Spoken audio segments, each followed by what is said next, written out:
Halo teman-teman FMCG Business Leader.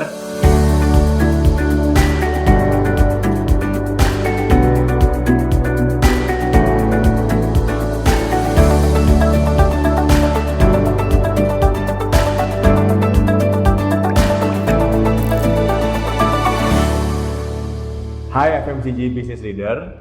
Di episode 1 yang lalu, kita menunjukkan sebuah data bahwa pada tahun 2023 ada sekitar 319.000 official store dalam kategori FMCG di Shopee dan Tokopedia. Dengan pemain sebanyak itu, apa ya yang bisa kita lakukan? Untuk menjawab itu, saya mau menceritakan salah satu leadership guru yang menjadi favorit saya, yaitu Simon Sinek. Pasti teman-teman sudah tahu kan ya.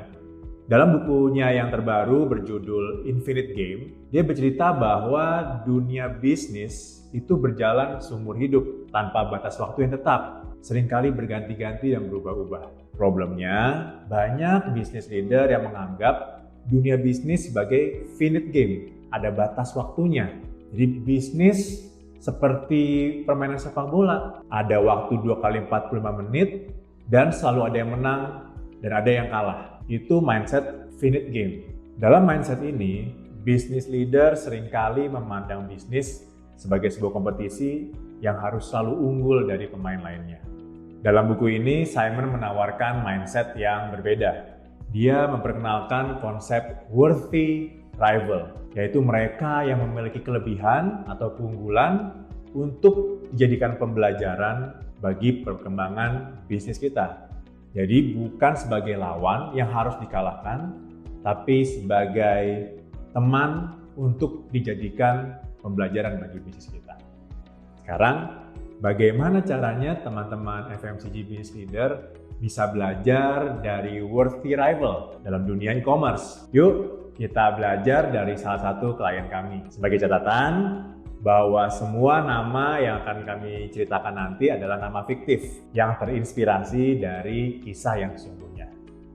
Kita pernah mendampingi salah satu klien kami yang merupakan pemain di market beauty and care, khususnya dalam kategori pelembab wajah.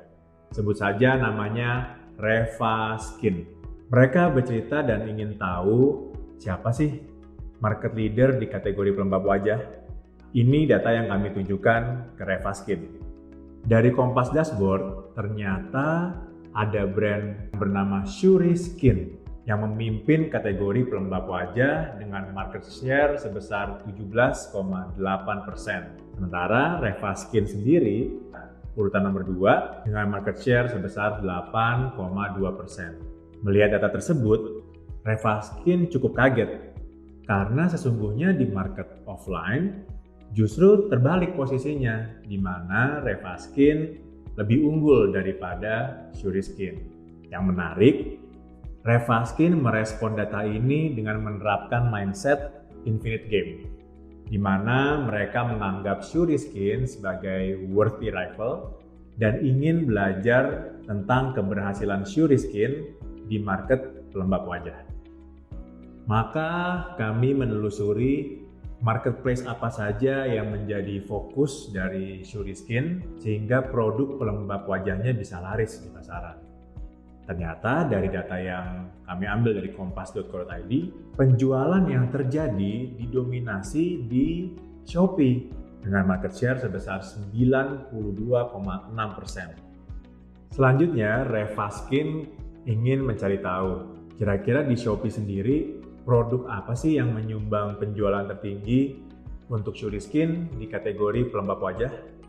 Ternyata produk pelembab wajah unggulan dari Shuri Skin adalah Mary Jane Approved Shuri Skin Ceramide Skin Repair Moisturizer 30 gram, moisturizer krim pemutih wajah.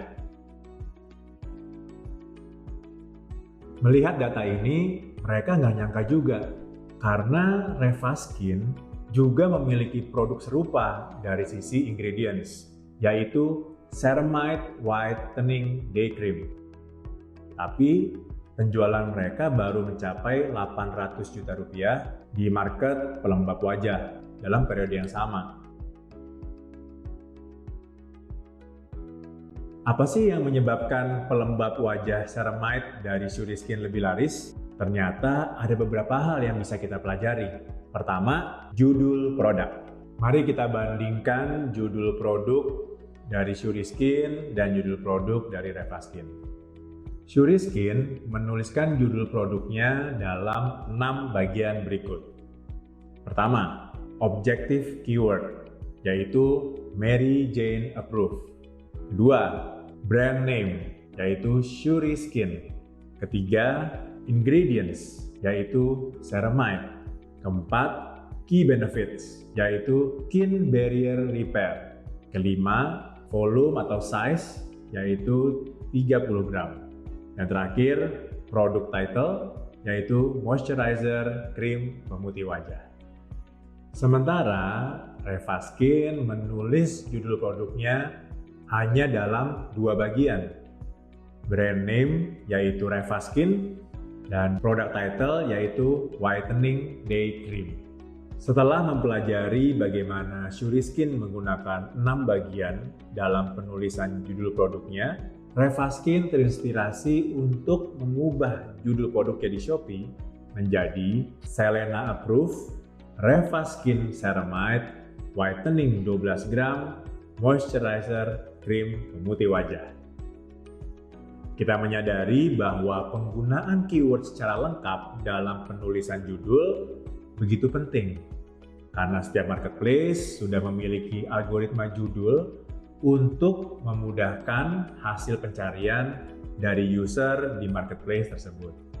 Setelah mempelajari tentang penulisan judul produk yang benar, hal kedua yang Revaskin coba perhatikan dari Suriskin adalah tentang strategi menentukan harga produk atau yang biasa kita kenal dengan pricing strategy. Mari kita lihat harga dari kedua produk tadi. Harga rata-rata dari pelembab wajah ceramide Suriskin menunjukkan Rp137.000. Sedangkan harga rata-rata dari pelembab wajah ceramide Revaskin menunjukkan Rp75.000.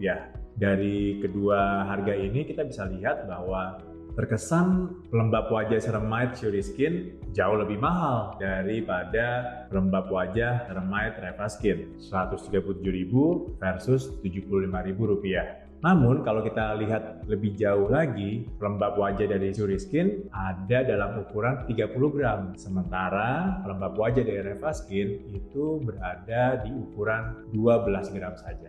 Mari kita hitung lebih dalam lagi. Jika kita lihat harga Rp137.000 ketika kita bagi dengan ukuran 30 gram, kita bisa mendapati bahwa produk pelembab wajah Suriskin berharga Rp4.666 untuk setiap gramnya. Sedangkan untuk pelembab wajah Revaskin, kita bisa mendapati harga Rp6.250 untuk per gramnya. Nah, setelah kita melakukan perhitungan seperti ini, kita bisa lihat ternyata cukup jauh bedanya produk pelembab wajah Suriskin memang lebih murah. Setelah melihat data ini, Revaskin kemudian berbicara dengan tim R&D untuk mengeksplor kemungkinan apakah dengan bahan yang sama bisa menurunkan biaya produksi, memiliki harga lebih murah untuk setiap gramnya. Dan pada akhirnya bisa menghasilkan produk dengan harga yang lebih kompetitif dibandingkan dengan produk dari Suriskin. Analisa kami tidak berhenti sampai di situ. Hal ketiga yang Revaskin pelajari adalah bagaimana strategi Suriskin mendistribusikan produk pelembab wajahnya di marketplace Shopee atau yang bisa kita kenal dengan product distribution. Teman-teman bisa lihat, ini adalah data tentang top 10 official store yang menjual produk pelembab wajah dari Suriskin. Ternyata memang dari 10 official store ini belum ada yang menjual produk pelembab wajah dari Revaskin. Sekarang kita lihat juga data top 10 non-official store yang menjual produk pelembab wajah dari Suriskin. 9 dari 10 non-official store tersebut juga belum menjual produk pelembab wajah dari Revaskin. Dari 19 store tersebut, Suriskin memperoleh pendapatan hingga Rp17,2 miliar. Revaskin tidak mendapatkan apa-apa dari 19 store tersebut. Sayang sekali bukan? Dan dengan penemuan tadi, Revaskin memutuskan untuk menghubungi 19 store tersebut untuk bisa menjual produk pelembab wajah mereka juga. Dari cerita klien kami tadi, Revaskin, kita bisa belajar bahwa Revaskin banyak sekali mengambil pelajaran dari Suriskin yang mereka anggap sebagai worthy rival. Dan apa saja sih insight yang mereka dapatkan? Satu, mereka bisa memutuskan untuk lebih fokus di marketplace tertentu, yaitu Shopee. Kedua, mereka juga belajar bagaimana menuliskan judul produk dengan lebih baik. Ketiga, mereka juga bisa mengeksplor kembali produk-produknya bersama tim R&D-nya untuk bisa mengeluarkan produk dengan harga yang lebih kompetitif. Dan yang terakhir, mereka bisa melihat peluang mana sih seller-seller yang belum menjual produk mereka, sehingga mereka bisa mengambil kue juga dari customer yang sudah membeli Suriskin melalui seller-sellernya. Itu 4 pelajaran yang bisa diambil dari klien kami melalui worthy rival. Jadi bagaimana? Teman-teman masih mau menganggap pemain lain sebagai kompetitor atau sebagai worthy rival? Saya akan menutup dengan sebuah quote dari Simon Sinek. Knowing who our worthy rivals are is the best way to help us improve and adapt. Semoga video ini bermanfaat buat teman-teman semua. Kalau teman-teman punya pertanyaan atau ada pendapat, silakan tuliskan di kolom komen. Dan kalau teman-teman suka sama video ini, boleh kasih like atau subscribe dan share ke teman-teman yang membutuhkan. Episode selanjutnya, kita akan membahas tentang real-time data. Apa sih manfaatnya buat para FMCG business leaders? Stay tune dan see you. Bye.